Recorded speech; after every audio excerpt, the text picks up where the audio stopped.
Hello dear students.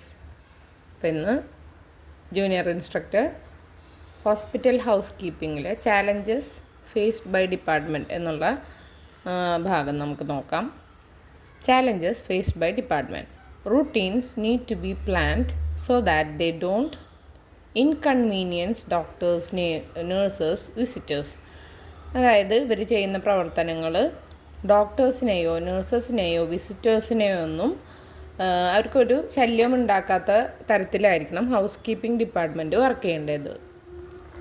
Cleaning has to be consistent, suitable in conjunction with nursing procedures etcetera, bed making before cleaning. അതായത് cleaning എപ്പോഴും കൺസിസ്റ്റൻ്റായിട്ട് കൃത്യമായിട്ട് അത് ചെയ്തു പോകണം. ഒരേ സമയത്തൊക്കെ കറക്റ്റ് പകൽ സമയം എന്ന് പറഞ്ഞാൽ അതിനൊരു ടൈം കീപ്പ് ചെയ്യാന്നുണ്ടെങ്കിൽ നല്ലതാണ്. പിന്നെ അതുപോലെ എന്താണ്, ക്ലീനിങ്ങിന് മുമ്പ് ബെഡ് മേക്കിംഗ് ചെയ്യണം അല്ലേ. ഇപ്പോൾ നഴ്സിംഗ് അവർ വന്നിട്ട് എന്താണ് ബെഡ്ഷീറ്റ് ക്ലീൻ ചെയ്യും. അപ്പോൾ ഈ ക്ലീനിങ്ങിന് നമ്മൾ അടിച്ച് തുടയ്ക്കുന്നതിന് മുമ്പ് ബെഡ്ഷീറ്റ് മാറ്റണം, അങ്ങനെയുള്ള കാര്യങ്ങളൊക്കെ ചെയ്യണം. അടുത്തത് a greater need for flexibility and the ability to adjust the interruptions. അതായത് ഇൻറ്ററപ്ഷൻസ് ഇല്ലാതെ, എന്തെങ്കിലും തടസ്സമൊന്നും ഇല്ലാതെ ഫ്ലെക്സിബിളായിട്ട് കാര്യങ്ങളൊക്കെ അഡ്ജസ്റ്റ് ചെയ്തിട്ട് പോകണം. അതായത്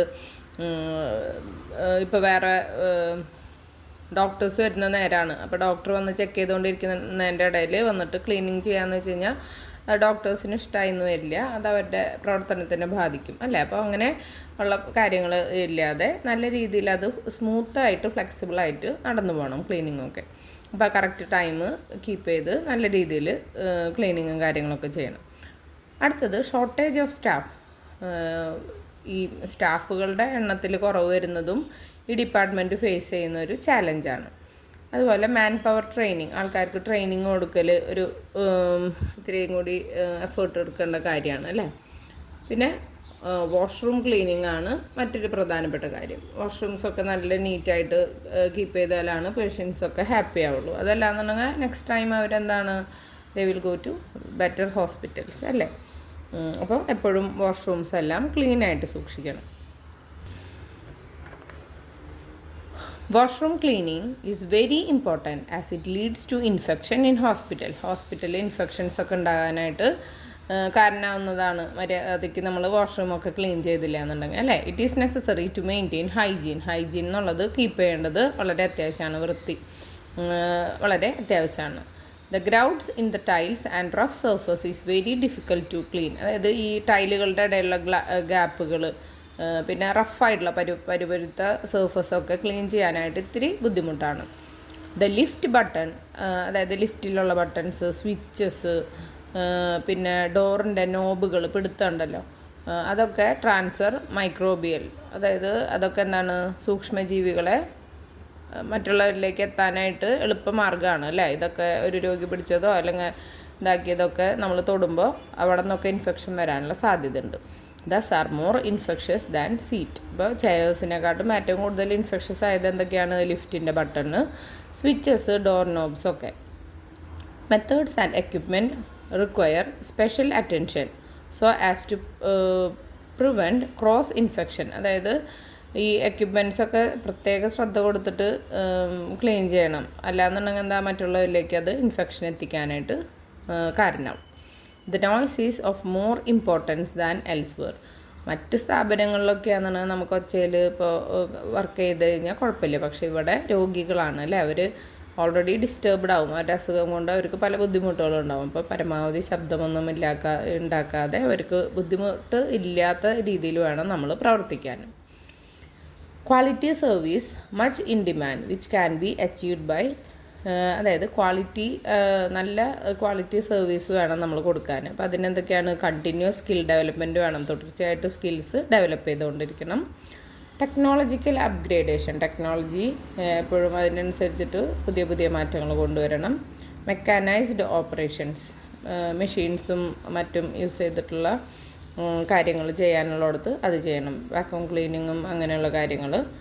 പിന്നെ instant reaction to customer needs, കസ്റ്റമറിൻ്റെ ആവശ്യങ്ങളെ അപ്പം തന്നെ നമ്മൾ അതിന് റിയാക്ട് ചെയ്യണം. എന്ന് വെച്ച് കഴിഞ്ഞാൽ എന്താണ്, ഇപ്പോൾ രോഗിനെ കൊണ്ടുപോകണം, അപ്പോൾ ഓക്കെ, അപ്പോൾ ഈ പറയുന്ന ആൾ ഒഴിവില്ല എന്നുണ്ടെങ്കിൽ അടുത്തൊരു സ്റ്റാഫിനെ വിളിച്ചിട്ട് ഇവരെ കൊണ്ടുപോകാനായിട്ട് ഏൽപ്പിക്കണം അല്ലേ. അപ്പോൾ അങ്ങനെയുള്ള കാര്യങ്ങൾ ചെയ്യണം. അപ്പോൾ അതല്ലെങ്കിൽ റൂം ക്ലീൻ ചെയ്തിട്ടില്ല, അവർ ആ നേരത്തെ അടച്ചിട്ട് പോയേക്കായിരുന്നു എന്നുണ്ടെങ്കിൽ ഈ സൂപ്പർവൈസേഴ്സിനെയോ മറ്റോ അറിയിച്ചു കഴിഞ്ഞ് കഴിഞ്ഞാൽ അവർ മറ്റു റൂമുകൾ ക്ലീൻ ചെയ്ത് ഇവിടെ വന്നിട്ട് ക്ലീൻ ചെയ്യും അല്ലേ. അപ്പോൾ അങ്ങനെയുള്ള കസ്റ്റമറിൻ്റെ നീഡുകളെ ശരിയായിട്ട് അവർ അതിനനുസരിച്ചിട്ട് റിയാക്ട് ചെയ്യണം. പിന്നെ ടീം വർക്കാണ് അല്ലേ, ഒറ്റയ്ക്കല്ല. ഇപ്പോൾ ഒരാൾ കൊണ്ട് എല്ലാം ഹോസ്പിറ്റലിൽ മൊത്തം ഇത് ചെയ്യാനായിട്ട് പറ്റില്ല. അപ്പോൾ അതൊരു ടീം വർക്കാണ്. ഇപ്പോൾ ക്ലീൻ ചെയ്യാൻ വരുമ്പോൾ ഒരു കൂട്ടർ വേസ്റ്റ് ബിൻ ഇതാക്കും, മറ്റാൾ അടിച്ചു വാരും, പിന്നെ അടുത്ത ആൾ തുടയ്ക്കും, അങ്ങനെയൊക്കെയാവും. അത് ഓരോ ഹോസ്പിറ്റൽസിനനുസരിച്ചിട്ട് നമ്പർ ഓഫ് വർക്കേഴ്സിൻ്റെ എണ്ണത്തിൽ വ്യത്യാസം ഉണ്ടാവും. അപ്പോൾ അതൊക്കെ എത്ര പേരായാലും ഒരു ടീമായിട്ട് അവർ വർക്ക് ചെയ്യണം. പിന്നെ ടൈംലി സർവീസ്, കൃത്യസമയത്ത് സേവനങ്ങൾ നൽകണം. അപ്പോൾ പറഞ്ഞു നമ്മൾ കാലത്ത് ഇത്ര മണിയാകുമ്പോഴത്തേക്ക് അവർ ക്ലീനിങ്ങിന് വരാമെന്നുണ്ടെങ്കിൽ കൃത്യം ഓരോ ഡെയിലി ആ ടൈം തന്നെ കീപ്പ് ചെയ്യാനായിട്ട് നോക്കണം. അപ്പോൾ അവർ ജോലിക്ക് കറക്റ്റ് സമയത്ത് വരണം, അവർ ചെയ്യേണ്ട ഡ്യൂട്ടീസ് കൃത്യമായിട്ട് ചെയ്യണം. എന്നാലാണ് ബാക്കി കാര്യങ്ങളും കൂടി അവർക്ക് കൃത്യമായിട്ട് ചെയ്യാനായിട്ട് പറ്റുള്ളൂ. Greater variation in different work methods and standards in different areas etcetera operation theatres, wards and visitors launch standards of cleanliness. അതായത് വൃത്തിയുടെ സ്റ്റാൻഡേർഡ് പലയിടത്തും പലതരത്തിലാവും. നമ്മൾ ഇപ്പോൾ ഓപ്പറേഷൻ തിയേറ്ററിലൊക്കെ ഇത്തിരി കൂടി നമ്മൾ ഹൈജീൻ കീപ്പ് ചെയ്യും അല്ലേ. പേഷ്യൻസ് ഓപ്പറേറ്റൊക്കെ ചെയ്യുമ്പോൾ അത്രയും അവിടെ ഹൈജീനിക്കായിട്ടിരിക്കണം. പിന്നെ വാർഡുകൾ ക്ലീൻ ചെയ്യുമ്പോൾ വേറെ അത് ഓരോന്നിനും വിസിറ്റേഴ്സ് ലോഞ്ച് ക്ലീൻ ചെയ്യുമ്പോൾ ഓരോ സ്ഥലത്തിനനുസരിച്ചിട്ട് ക്ലീൻലിനെസ്സിൻ്റെ സ്റ്റാൻഡേർഡ്സിൽ വ്യത്യാസം ഉണ്ടാവും. Next, the need for check cleaning, that is the frequent redoing of cleaning task. അതായത് ചെക്ക് ക്ലീനിങ് ഉണ്ട്, ക്ലീനിങ് ടാസ്കുകൾ പിന്നെയും ചെയ്യേണ്ടി വരും ഇൻ ഹെവി യൂസ് ഏരിയാസ്. അതായത് ഇപ്പോൾ ഒരു ഓപ്പറേഷൻ തിയേറ്ററാണ്, കാലത്തൊരു ഒരു വന്ന് ക്ലീൻ ചെയ്ത് പോയി കഴിഞ്ഞാൽ പിന്നെ ചെയ്യില്ല എന്ന് പറയാൻ പാടില്ല. കാരണം എന്താണ്, ചില ഡോക്ടേഴ്സിന് ഡെയിലി കുറേ നമ്പർ ഓഫ് കേസസ് ഹാൻഡിൽ ചെയ്യേണ്ടതായിട്ട് വരും. അപ്പോൾ ഓരോ പേഷ്യൻസ് പോകുന്നതിനനുസരിച്ചിട്ടും അവരത് അവിടെ ക്ലീൻ ചെയ്യാൻ ബാധ്യസ്ഥരാണ് അല്ലേ. അപ്പോൾ ഹെവി യൂസ് ഉള്ള ഏരിയാസൊക്കെ ക്ലീനിങ് ടാസ്ക് റീഡൂ ചെയ്യണം, പിന്നെയും ചെയ്യേണ്ടതായിട്ട് വരും. എക്സാമ്പിൾ, മോപ്പിംഗ് ഓഫ് ഫ്ലോർസ് ചിലപ്പോൾ മോപ്പ് ചെയ്യേണ്ടി വരും. അതായത് ആൾക്കാർ കുറേ കയറി വരുന്ന ഭാഗത്തൊക്കെ ഭയങ്കര പൊടിയാവും. അപ്പോൾ ഒരു നേരമല്ല, പല ടൈമായിട്ട് അത് ചെയ്യേണ്ടി വരും. Cleaning of toilets and wash basins, frequency of cleaning ഓരോന്നിലും വ്യത്യാസം ഉണ്ടാകുന്നു. ടോയ്ലറ്റ്സും വേസ്റ്റ് ബിന്ന് ഇതാക്കുന്നതൊക്കെ കോമൺ ഏരിയാസിലുള്ളതൊക്കെ ഇത്തിരി കൂടി ഫ്രീക്വൻ്റായിട്ട് നമ്മൾ ക്ലീൻ ചെയ്യേണ്ടതായിട്ട് വരും.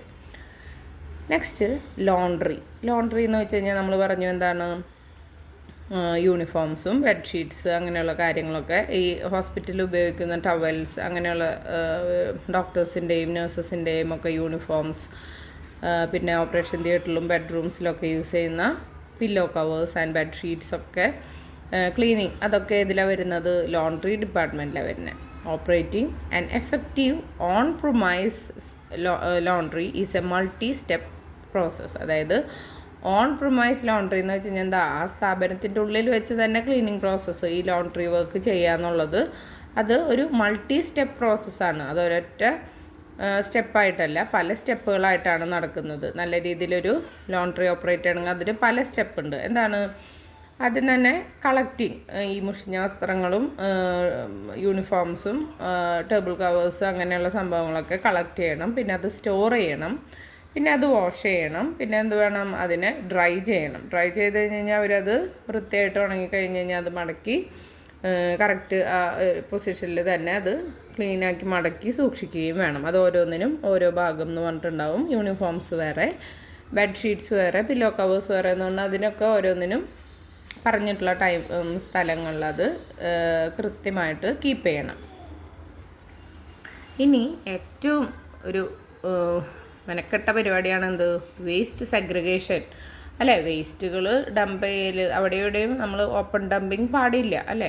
തുറസായ സ്ഥലത്ത് ഓപ്പൺ ആയിട്ട് ഡംപ് ചെയ്ത് കഴിഞ്ഞാൽ അത് പലതരത്തിലുള്ള അസുഖങ്ങൾക്ക്, ഈ റോഡൻസും മറ്റും ബാക്കിയുള്ളവർക്കൊക്കെ അസുഖങ്ങൾ വരുത്താനൊക്കെ ആയിട്ട് കാരണമാവും. അപ്പോൾ ഈ വേസ്റ്റ് സെഗ്രിഗേഷൻ, വേസ്റ്റ് ഡിസ്പോസൽ എന്നുള്ളത് ഹൗസ് കീപ്പിംഗ് ഡിപ്പാർട്ട്മെൻറ്റിൻ്റെ ഒരു വലിയൊരു തലവേദന പിടിച്ച പരിപാടിയാണ് അല്ലേ. അപ്പോൾ അതിന് ഓരോന്നും കാറ്റഗറൈസ് ചെയ്തിട്ട് വേണം. ഇപ്പോൾ നമ്മൾ വീട്ടിലാണെങ്കിൽ തന്നെ പ്ലാസ്റ്റിക് വേസ്റ്റ് വേറെ, ബയോ വേസ്റ്റ് വേറെ എന്ന് പറഞ്ഞ് സെഗ്രിഗേറ്റ് ചെയ്യുന്നത് പോലെ തന്നെ ഹോസ്പിറ്റൽസ് ഇത്തിരി കൂടി 5 തരത്തിലാണ് നമ്മൾ വേസ്റ്റുകൾ പറയുന്നത്. അപ്പോൾ അതെന്താണെന്ന് നോക്കാം. കളർ കോഡിങ്ങിനനുസരിച്ചിട്ടാണ് വേസ്റ്റ് സെഗ്രിഗേഷൻ എന്ന് പറഞ്ഞു. ആദ്യമായിട്ട് പങ്ക്ചർ പ്രൂഫായിട്ടുള്ള ഷാർപ്പ് കണ്ടെയ്നേഴ്സ്. എന്തിനാണ്? ഈ ബ്ലേഡുകൾ, ഷാർപ്പ് ഒബ്ജക്റ്റുകൾ, അതായത് നീഡിൽ, ബ്ലേഡ് അങ്ങനെയുള്ള സാധനങ്ങളാക്കാനായിട്ട് അത്.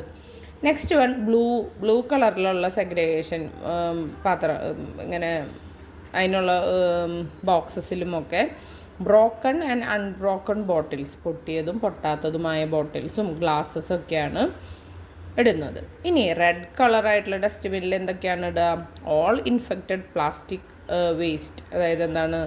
ഇൻഫെക്റ്റഡ് ആയിട്ടുള്ള പ്ലാസ്റ്റിക് വേസ്റ്റുകൾ, ഇപ്പോൾ ഗ്ലൗസ് ആവട്ടെ, അപ്പോൾ IV സെറ്റുകൾ, പ്ലാസ്റ്റിക് ബോട്ടിൽസ്, ഗ്ലൗസ്, യൂറിൻ അല്ലെങ്കിൽ സ്റ്റൂള് കണ്ടെയ്നേഴ്സ്, ഓക്കെ. പിന്നെ ബ്ലഡ് ബാഗ്സ്, ബ്ലഡ് അടങ്ങിയ ബാഗുകൾ, യൂറിൻ്റെ കണ്ടെയ്നേഴ്സ്, സ്റ്റൂളിൻ്റെ കണ്ടെയ്നേഴ്സൊക്കെ, പിന്നെ ഡ്രെയിനേജ് ട്യൂബുകൾ, പിന്നെന്താണ് കാത്തറ്റേഴ്സും യൂറോ ബാഗ്സും ഒക്കെ നമ്മൾ റെഡ് കളേർഡ് ഡസ്റ്റ്ബിൻസിലാണ് ഡംപ് ചെയ്യുന്നത്. നെക്സ്റ്റ് യെല്ലോ കളർ എന്താണ്? സൈറ്റോടോക്സിക് ആയിട്ടുള്ള ഡ്രഗ്സുകൾ, പിന്നെ അതുപോലെ പ്ലാസ്റ്റർ കാസ്റ്റുകൾ, ഹ്യൂമൻ ടിഷ്യൂ, മനുഷ്യൻ്റെ ശരീരത്തിലെ ടിഷ്യൂസ്, പിന്നെ കണ്ടാമിനേറ്റഡ് ആയിട്ടുള്ള ബോഡി പാർട്സ്. നമുക്കറിയാം, ഓപ്പറേറ്റ് ചെയ്ത് കളയുമ്പോൾ ചില ബോഡി പാർട്സൊക്കെ ഓപ്പറേറ്റ് ചെയ്ത് കളയാനുണ്ടാവും, അങ്ങനെ ഉണ്ടാവും അല്ലേ? അപ്പോൾ അത് ഒക്കെ യെല്ലോ കളേർഡിലാണ്. അതുപോലെ തന്നെ എക്സ്പയറി തീർന്നതും ഡിസ്കാർഡഡ് മെഡിസിൻ, നമ്മൾ വലിച്ചെറിഞ്ഞതുമായിട്ടുള്ള മെഡിസിൻസ്, കെമിക്കൽസ്, പിന്നെ ലിക്വിഡ് വേസ്റ്റ് എല്ലാം യെല്ലോ ഡസ്റ്റ്ബിൻസിലാണ് നമ്മൾ ഡംപ് ചെയ്യുന്നത്. നെക്സ്റ്റ് ബ്ലാക്ക് കളറിൽ എന്താണ്? ജനറൽ വേസ്റ്റുകളാണ് നമ്മൾ ഇടുക, അതായത് പേപ്പർ, കാർഡ്ബോർഡ്, കിച്ചൺ വേസ്റ്റ്, അങ്ങനെയുള്ള കാര്യങ്ങളൊക്കെ. നെക്സ്റ്റ് എന്താണ് ഡിസ്പോസൽ പ്രൊസീജിയർ എന്ന്. അപ്പോൾ നമ്മൾ വേസ്റ്റ് സെഗ്രിഗേറ്റ് ചെയ്തു അല്ലേ, ഇനി അതിനെ ഡിസ്പോസ് ചെയ്യണം. അപ്പോൾ അതിൻ്റെ പ്രൊസീജിയേഴ്സ് എന്താണെന്ന് നോക്കാം. Key points to remember. അങ്ങനെ ഈ വേസ്റ്റ് ഡിസ്പോസലിൽ നമ്മൾ ശ്രദ്ധിക്കേണ്ട കാര്യങ്ങളാണ്. Do not recap the needles. ഒരു തവണ യൂസ് ചെയ്ത നീഡിൽസ് ഒന്നും പിന്നെയും നമ്മളത് റീയൂസ് ചെയ്യാനായിട്ട് പാടില്ല. അത് അസുഖങ്ങൾക്ക് കാരണമാവും അല്ലേ? ഒരു രോഗിയിൽ നിന്ന് മറ്റൊരു രോഗിയിലേക്ക് അസുഖങ്ങൾ പടരാനായിട്ട് അത് കാരണമാവും. അപ്പോൾ ഒരിക്കലും അങ്ങനെ ചെയ്യരുത്. നെവർ ഫിൽ സാക്സ് മോർ ദാൻ 3/4 ഫുൾ. അതായത് അതിൻ്റെ 3/4 പോർഷൻ, അതായത് 3/4 ഭാഗം ഫില്ലായി കഴിഞ്ഞാൽ പിന്നെയും അതിൽ കുത്തി നിറയ്ക്കാനായിട്ട് പാടില്ല. ഓക്കെ, അതായത് ഒരു ചാക്കിൻ്റെ 3/4 ഭാഗത്തോളം മാത്രമേ ഫില്ല് ചെയ്യാനായിട്ട് പാടുള്ളൂ. നെവർ ഓവർ ഫിൽ ഷാർപ്സ് ബിൻസ്. അതായത് ഷാർപ്പായിട്ടുള്ള വസ്തുക്കൾ ഇടുന്ന വേസ്റ്റ് ബിന്നുണ്ട്, അത് ഒരിക്കലും ഓവർ ഫില്ല് ചെയ്യരുത് എന്ന്. കാരണം എന്താണ്? ഓവർ ഫില്ല് ചെയ്ത് കഴിഞ്ഞാൽ നമ്മൾ ക്യാരി ചെയ്യുമ്പോൾ അതിൻ്റെ മുകളിൽ നിന്ന് താഴത്തേക്ക് വീണ് പോകാനുള്ള സാധ്യതയുണ്ട്. അപ്പോൾ അത് മറ്റുള്ളവർക്ക് മുറിവ് ഏൽക്കാനായിട്ട് അത് കാരണമാവും. ഇനി do not use anything that leak ചെയ്യുന്ന ഒരു വസ്തുക്കളും യൂസ് ചെയ്യരുത്. Secure sacks with a plastic tie. ചാക്കുകൾ ഒരു വസ്തു കൊണ്ട് കെട്ടി വെക്കണം. അതല്ലെങ്കിൽ സീൽ ചെയ്യണം. ബിന്നുകൾ റിമൂവ് ചെയ്യുന്നതിന് മുമ്പ് സീൽ ചെയ്യണം. പിന്നെ always handle special waste carefully. Special waste എന്ന് പറഞ്ഞ കാറ്റഗറിയിൽ വരുന്ന വസ്തുക്കൾ അത് പ്രത്യേകം കെയർഫുള്ളായിട്ട് തന്നെ ഹാൻഡിൽ ചെയ്യണം. Place in approved holding location. ഇതൊക്കെ എവിടെയാണോ ശേഖരിച്ച് എവിടെയാണോ വയ്ക്കാൻ പറഞ്ഞേക്കണത് ആ ഭാഗത്താണ് കൃത്യമായിട്ട് അത് പ്ലേസ് ചെയ്യേണ്ടത്. Waste must be cleared from hospital within 48 hours of segregation. വേസ്റ്റുകളെ നമ്മൾ സെഗ്രിഗേറ്റ് ചെയ്തിട്ട് 48 മണിക്കൂർ സമയത്തിനുള്ളിൽ തന്നെ അതിനെ അവിടെ നിന്ന് ഹോസ്പിറ്റലിൽ നിന്ന് ക്ലിയർ ചെയ്യണം. ഓക്കെ, അടുത്തത് role of house keeping department എന്താണെന്ന് നോക്കാം. അതായത് എപ്പോഴും പറയുന്നത് good housekeeping is good safety എന്നാണ് പറയുന്നത്. നല്ല ഹൗസ് കീപ്പിംഗ് ഉണ്ടെന്നുണ്ടെങ്കിൽ സേഫ്റ്റിയും നല്ലതായിരിക്കും എന്നാണ് പറയുന്നത്. സേഫ്റ്റി എന്നുള്ളതൊരു ഹോസ്പിറ്റൽ, പ്രത്യേകിച്ച് ഹോസ്പിറ്റൽസ് പോലെയുള്ള രോഗങ്ങൾ, പല തരത്തിലുള്ള രോഗികൾ വരുന്ന രോഗങ്ങൾ എളുപ്പം മറ്റുള്ളവരിലേക്ക് പടരാൻ സാധ്യതയുള്ള സ്ഥലങ്ങളിലൊക്കെ നമ്മൾ ഈ ഹൗസ് കീപ്പിങ്ങിൻ്റെ പ്രാധാന്യം വളരെയേറെയാണെന്ന് നമുക്കറിയാം അല്ലേ. അപ്പോൾ എപ്പോഴും സേഫ്റ്റി എന്നുള്ളത്, ഹൈജീൻ, സേഫ്റ്റിയൊക്കെ ഈ ഹൗസ് കീപ്പിംഗ് ഡിപ്പാർട്ട്മെൻറ്റിൻ്റെ കയ്യിലാണ്. House keeping department is A non revenue producing service department. House keeping department എന്ന് വെച്ച് കഴിഞ്ഞാൽ റവന്യൂ ഒന്നും പണമായിട്ട് ഒന്നും പ്രൊഡ്യൂസ് ചെയ്യുന്നില്ല. ഇതൊരു സർവീസ് ഡിപ്പാർട്ട്മെൻറ്റാണ് അല്ലേ. അവർ നൽകുന്നത് എന്താണ്? സേവനമാണ് നൽകുന്നത്. ഇൻ ദ ഹോസ്പിറ്റലിൽ സേവനം നൽകുന്ന നോൺ റവന്യൂ പ്രൊഡ്യൂസിങ് ഡിപ്പാർട്ട്മെൻറ്റാണ് ഇത് നമ്മുടെ house keeping department. A poorly run department result in money needlessly spent and creates a negative impression on patients, visitors and staff, which all adversely affect their perception of the quality of care provided by the hospital. അതായത് a poorly run department, വളരെ മോശമായിട്ട് ആണ് നമ്മൾ department keep ചെയ്യുന്നതെന്നുണ്ടെങ്കിൽ അതെന്താവും, result in money needlessly spend, ആവശ്യമില്ലാണ്ട് പണം നമ്മളതിന് ചിലവാക്കേണ്ടി വരും. അതുകൂടാതെ നമ്മൾ വൃത്തിയായിട്ട് അത് ഹോസ്പിറ്റൽ പ്രൊമൈസസ് കീപ്പ് ചെയ്തില്ല എന്നുണ്ടെങ്കിൽ എന്താവും, പേഷ്യൻസിനായാലും വിസിറ്റേഴ്സിനായാലും സ്റ്റാഫിൻ്റെ ഇടയിലായാലും ഒക്കെ ഒരു നെഗറ്റീവ് ഇംപ്രഷൻ ക്രിയേറ്റ് ആവാനായിട്ട് കാരണം അത് ഈ നല്ല ക്വാളിറ്റി ഓഫ് കെയർ കൊടുക്കുന്നത് നല്ല രീതിയിലല്ല എന്നുള്ളൊരു തോന്നലൊക്കെ നമുക്ക് ഉണ്ടാക്കാനായിട്ട് കാരണമാവും അല്ലേ. ഹോസ്പിറ്റൽസിൽ എപ്പോഴും ക്ലെൻലിനെസ് ഇമ്പോർട്ടൻ്റ് ആണ്. അത് സ്റ്റാഫിനാണെങ്കിൽ വരുന്ന രോഗികൾക്കും ബൈസ്റ്റാൻഡേഴ്സിനും മാത്രമല്ല, അവിടെ വർക്ക് ചെയ്യുന്ന സ്റ്റാഫിനായാലും വൃത്തിയില്ലാത്ത സാഹചര്യങ്ങളിൽ വർക്ക് ചെയ്യുക എന്ന് പറഞ്ഞു കഴിഞ്ഞാൽ ബുദ്ധിമുട്ടുള്ള കാര്യമാണ് അല്ലേ. ഓക്കെ, അപ്പോൾ ഇത്രയാണ് junior instructor hospital house keeping ഡിപ്പാർട്ട്മെൻറ്റിലുമായിട്ട് നമുക്ക് നോക്കാനുള്ളത്. ബാക്കി നോട്ട്സുമായിട്ട് വീണ്ടും കാണാം. ഓക്കെ, അപ്പോൾ എല്ലാവരും സബ്സ്ക്രൈബ് ചെയ്യുക, സപ്പോർട്ട് ചെയ്യുക. എന്തെങ്കിലും എൻ്റെ അടുത്ത് കമ്മ്യൂണിക്കേറ്റ് ചെയ്യാനുണ്ടെന്നുണ്ടെങ്കിൽ കമൻറ്റിൽ പറയാം. Thank you.